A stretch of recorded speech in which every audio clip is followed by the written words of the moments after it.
Hi friends, welcome on योरपीडिया।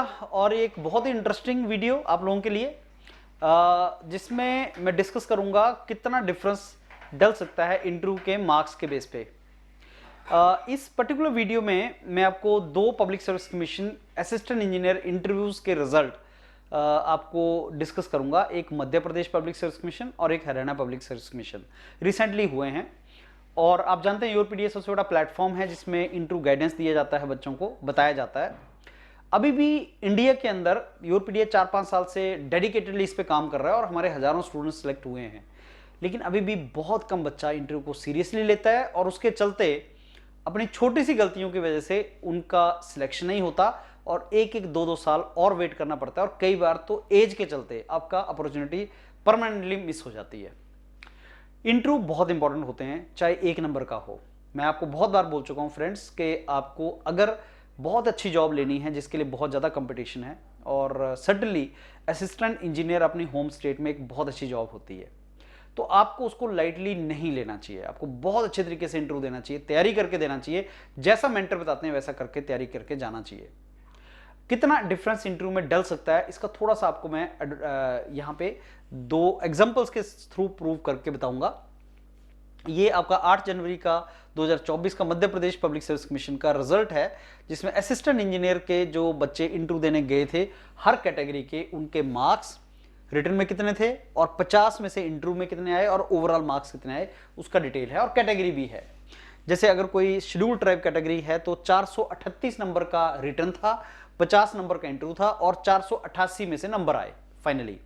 यहां पे वो नहीं लिखा हुआ है कि कौन सेलेक्ट हुआ कौन रिजेक्ट हुआ, वो नहीं लिखा है। लेकिन 50 नंबर के इंटरव्यू में इस पूरी लिस्ट में मैं आपको दिखाऊंगा मिनिमम मार्क्स 6 नंबर भी मिले हैं और मैक्सिमम मार्क्स 45 भी मिले हैं।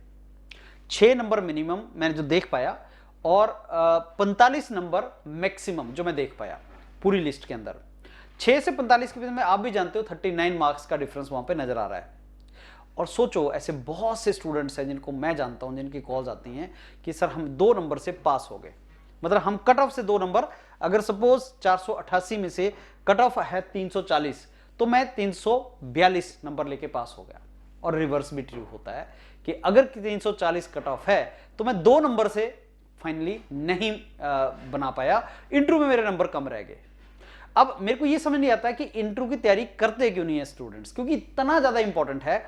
उनको लगता है कि मेरे को सब्जेक्ट्स का नॉलेज अच्छा है, इंटरव्यू निकल जाएगा। Friends, interview is not about subject knowledge. Subject knowledge एक पार्ट है उसका। इंटरव्यू में बहुत चीज चेक होती है। इंटरव्यू में आपकी पर्सनैलिटी, आपका एचआर वाला पार्ट, आपका फ्लो, आपका कम्युनिकेशन, आपका एटीट्यूड, बहुत चीजें चेक होती हैं और वो प्रैक्टिस के बिना नहीं आ सकता। मतलब किताब पढ़ के तुम स्विमिंग नहीं सीख सकते, किताब पढ़ के तुम साइकिलिंग नहीं सीख सकते, किताब पढ़ के तुम इंटरव्यू की प्रैक्टिस नहीं कर सकते। वो इंटरव्यू दे के ही आएगा। आपको पानी में एंटर करना पड़ेगा स्विमिंग करने के लिए, तभी तुम्हें स्विमिंग आएगी। वैसे ही जितनी बार तुम इंटरव्यू करोगे, जितनी बार तुम मॉक इंटरव्यू लगाओगे, स्नैप इंटरव्यू लगाओगे, हर सब्जेक्ट का लगाओगे, एचआर के क्वेश्चन तुमसे 5-6 टीचर अलग अलग क्वेश्चन पूछेंगे, तब भाई तुम्हें प्रैक्टिस होगा, अदरवाइज नहीं होगा। और तुम्हें सीरियसली लेनी पड़ेगी मेंटर्स की बात। ये अपॉर्चुनिटी तुम्हें योरपीडिया देता है कि तुम जितने चाहो तुम एचआर टेक्निकल स्नैप्स कर सकते हो। और हर सब्जेक्ट टेक्निकल के मैराथन भी बने हुए हैं, एचआर के क्वेश्चंस भी बने हुए हैं, प्रीवियस ईयर्स के क्वेश्चंस भी तुम्हारे पास हैं। तैयारी करना स्टार्ट करो, that is my genuine request. अब मैं तुम्हें यहां पे दिखाता हूं कितना डिफरेंस है। ये रिटर्न के मार्क्स हैं फ्रेंड्स, ये इंटरव्यू 50 नंबर का और ये टोटल मार्क्स। तो 438 का रिटर्न था, 50 नंबर आपके इंटरव्यू के थे, 488 में से टोटल आपका बना हुआ है। ये पूरी की पूरी आपकी जो फाइनल लिस्ट बनी है जो 488 में से बना है। अब इसमें तुम देख रहे हो एक बच्चे के 13 नंबर, 16 नंबर, 43 नंबर। ये शेड्यूल कास्ट वाला बच्चा है जिसके 43 हैं 50 में से। एक और शेड्यूल कास्ट दिखाता हूं जिसके 39 है। उसी तरीके से आप एक और शेड्यूल कास्ट के देखोगे 27 है। उसी तरीके से एक और शेड्यूल कास्ट के देखोगे 31 है। उसी तरीके से आप नीचे चलते जाओ 25 नंबर। और वेरिएशन देखो, एक बच्चे के 40 नंबर। और बात शेड्यूल कास्ट और जनरल कैटेगरी की नहीं है, नो डाउट। इंटरव्यू के नंबर तो अंदर आपको सबको बराबर हो सकते हैं। एक शेड्यूल कास्ट कैटेगरी का स्टूडेंट या शेड्यूल ट्राइब कैटेगरी का स्टूडेंट अगर 40 नंबर ले रहा है और एक जनरल कैटेगरी का 10 ले रहा है तो डिफरेंस तो आ ही रहा है, उसने नंबर तो ले ही लिए। 30 नंबर 40 नंबर वो 10 मिनट के अंदर ले गया, 30-40 नंबर उसने एडिशन कर लिया उसमें। लिस्ट देखते जाओ फ्रेंड्स, बहुत इंटरेस्टिंग तुम्हें दिखेगा कि अरे यार इसने तो बहुत डिफरेंस डाल दिया, उसको इतना डिफरेंस डल गया। Schedule caste, OBC, general category, सबके मार्क्स यहां पे दिए हुए हैं। ये देखो, ये एक अनरिजर्व्ड कैटेगरी 45 मार्क्स 50 में से इसने लिए हैं, और एक अनरिजर्व्ड में 25 नंबर लेके बैठा है, 25 नंबर, और यहां पे है 333, 358। हाँ, यहां पे देखो कितना डिफरेंस तुम डाल सकते हो। इसके 45 नंबर थे यहां पे, इसके 25 नंबर थे, 20 नंबर का डिफरेंस यहीं पे डल गया। 20 नंबर बहुत ज्यादा होते हैं यार, एक के 25 आ रहे हैं, एक के 45 आ रहे हैं, और देखते जाओ पूरी लिस्ट है। जब हम देखते हैं तो हमें लगता है कि यार इतने कम नंबर लेके तुम इंटरव्यू में जा रहे हो यार, ये तो बहुत ही कम नंबर हैं तुम्हारे इंटरव्यू के अंदर। 20 नंबर हैं, कई बार तुम्हारे 32 नंबर हैं, कई बार 40 नंबर हैं। ह्यूज डिफरेंस फ्रेंड्स आपके इंटरव्यू के अंदर है। और हर कैटेगरी, कोई भी एक पर्टिकुलर कैटेगरी पकड़ लो, मैंने तुम्हें बताया कि शेड्यूल कास्ट कैटेगरी में अभी एक बच्चे ने 40 लिए, यहाँ पे तुम्हें 24 नंबर नजर आ रहा है, आपको अलग अलग मार्क्स नजर आ रहे हैं।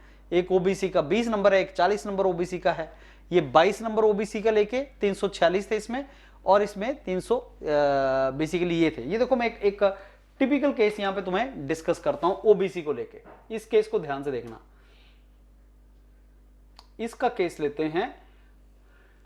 आई थिंक रवि पाटीदार, इनके रिटन में 331, इंटरव्यू में 40, और इन्होंने नंबर लिए 371, ओबीसी कैटेगरी के हैं। अब मैं इनको भी एक और ओबीसी को कंपेयर करता हूं, नीरज राठौर, ये इनके 346 नंबर थे रिटन में। तो नीरज जो है वो रवि से 15 नंबर ज्यादा है रिटन में, लेकिन भाई साहब यहां पे ये डाल गया डिफरेंस, कितना नंबर का डिफरेंस डाल गया, 18 नंबर का। तो यहां पे इसने 18 प्लस ले लिए, और इसलिए जो रवि है वो 3 नंबर ज्यादा ले गया। तो रवि ने 18 नंबर ज्यादा ले लिए, और यहां पे 15 नंबर इसके कम थे। तो रवि के नंबर 15 कम थे रिटन में, लेकिन 18 नंबर वो इंटरव्यू में ज्यादा ले गया। तो ओवरऑल अगर मेरे को कंसीडर करना हो तो देख लो, रवि जो है 3 नंबर आगे लेके गया, 3 नंबर वो उसको आगे ले गया। और सिमिलरली ये देख लो, इसने 43 नंबर ले लिए भाई साहब, ये भी 346 पे बैठा। इन दोनों को कंपेयर कर लो, ओबीसी को कर लो कंपेयर, ये उतने ले गया। इसने 43 नंबर ले लिए, 43 लेने के बाद इसके 22 हैं, इसके 43 हैं, देखो 389 ले गया मार्क्स। ह्यूज डिफरेंस यहां पे डाल सकता है। ये अनरिजर्व्ड 27 मार्क्स, अभी मैंने ऊपर एक अनरिजर्व्ड दिखाया था 45 मार्क्स, उनको भी कंपेयर करते हैं। इसके 365 बने, इसके 338 थे रिटन में, 27 इंटरव्यू में इसने लिए, और इसके इवेंचुअली 365 बने। एक ऊपर भी था कैंडिडेट जिसके 45 नंबर थे, अनरिजर्व्ड कैटेगरी का ही बच्चा मैंने आपको दिखाया था, अनरिजर्व्ड जिसके 45 नंबर वाला एक भाई साहब हमने पकड़े थे, उनको भी देखते हैं। हाँ, अनरिजर्व्ड 43 नंबर, अनरिजर्व्ड थे, इनके 43 थे, इनके 23 रह गए, इनके 43, इनके 23। ह्यूज डिफरेंस देखो, ये 280 नंबर है, इनको कंपेयर करते हैं। ये देखो, दोनों को कंपेयर करते हैं कैसे डिफरेंस पड़ता है। इसके 290 नंबर है, 43, 333 लेके बैठ गया। इसके 280 नंबर है, 23, ये 303 नंबर लेके बैठ गया। कितना ज्यादा, 20-20 नंबर का डिफरेंस इंटरव्यू के अंदर पड़ रहा है। और फ्रेंड्स, बहुत से ऐसे बच्चे हैं जो फोन करके बताते हैं सर हमारा 5 नंबर से रह गया, हमारा 10 नंबर से रह गया। मैंने आपको बताया 6 नंबर भी मिले हैं और 45 नंबर भी मिले हैं। देखो 6 नंबर, एक एससी कैटेगरी का बच्चा हमने दिखाया था, ये देखो इसको कंपेयर करते हैं। इसके 6 नंबर एससी के, 247 इसके टोटल थे रिटन में, और 253 शेड्यूल कास्ट कैटेगरी का बच्चा है। इसके 6 नंबर इंटरव्यू में 247 इसके रिटन में थे, और 6 नंबर इंटरव्यू में, और 253 फाइनली बने। ऊपर चलते हैं, एक स्टूडेंट को मैं देख रहा था जिसके एससी कैटेगरी का था, लेकिन बहुत ज्यादा मार्क्स उसके हाई थे। लेट्स सी, एससी कैटेगरी वाला बच्चा, हाँ ये देखो 43 मार्क्स, 244 मार्क्स, उसके 253 मार्क्स थे, 6 नंबर और मिले। इसके 244, 43 नंबर 287, कितना डिफरेंस है। ये बहुत ज्यादा फ्रेंड्स डिफरेंस क्रिएट होता है। और बिलीव मी, तो मैं बार बार बता रहा हूं, आप हो तो स्टूडेंट ही, एक स्टेज के बाद जब रियलाइज होता है कि यार बहुत अच्छी जॉब थी, अगर शायद 2 नंबर ज्यादा आगे होते तो हमारा फ्यूचर कुछ और होता, तो उस टाइम पे ये नहीं आना चाहिए। कम से कम आपको अपनी तरफ से अपना बेस्ट देना चाहिए। आप अपना बेस्ट दोगे तो उसका इंपैक्ट अलग आएगा। तैयारी करना स्टार्ट करो फ्रेंड्स, यूरोपीडिया एक मेन प्लेटफॉर्म है, डॉक्यूमेंट आपको दिया जाता है, हर स्टेट का, हर ऑर्गेनाइजेशन का डॉक्यूमेंट दिया जाता है। आप अपनी तरफ से बेस्ट करो, हर नंबर के लिए फाइट करो, तभी बहुत अच्छी जॉब आपकी लगेगी। और अब मैं आपको दूसरी state Haryana public service commission का कंपैरिजन करके बताता हूं।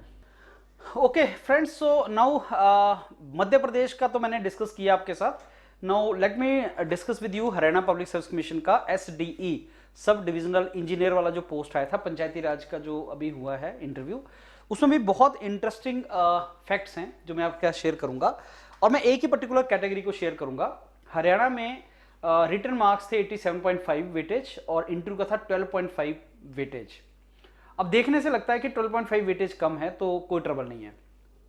दो कैंडिडेट्स का मैं शेयर करता हूं यहाँ डिफरेंस, जिसमें एक कैंडिडेट इंटरव्यू की वजह से सिलेक्शन और दूसरे का रिजेक्शन। नाउ हरियाणा के अंदर जिसके भी फाइनली 54.4 मार्क्स आए टोटल जनरल कैटेगरी में, उसकी सिलेक्शन हो गई है to best of my knowledge.